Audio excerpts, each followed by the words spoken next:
Hello, welcome back to the channel. Today, we're uncovering how to use Monday.com for business growth planning, your complete 2025 guide. First off, log into your Monday.com account and click on New. This will lead you to create a new board. Name it 2025 Growth Plan or something similar, and choose Main for its type.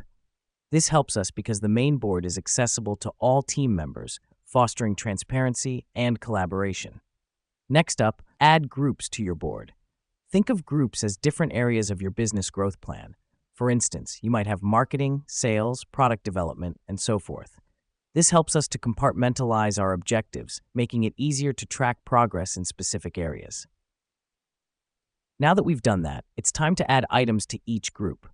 Items represent specific tasks or goals. For example, under marketing, you might add launch email campaign or develop SEO strategy. The reason we do this is to break down our larger objectives into actionable tasks.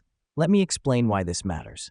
By breaking down goals into smaller tasks, you get a clear roadmap of what needs to be done, by whom, and by when.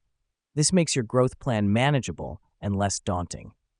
Moving on, assign each item to a team member and set a due date. This helps us because it creates accountability and ensures that everyone is clear on their responsibilities.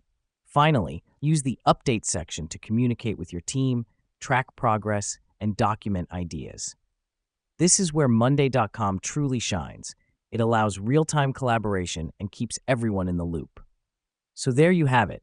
By organizing your business growth plan on Monday.com, you can streamline your tasks, foster team collaboration, and keep everyone accountable.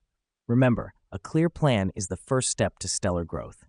That wraps up our tutorial for today. Stay organized and see you next time.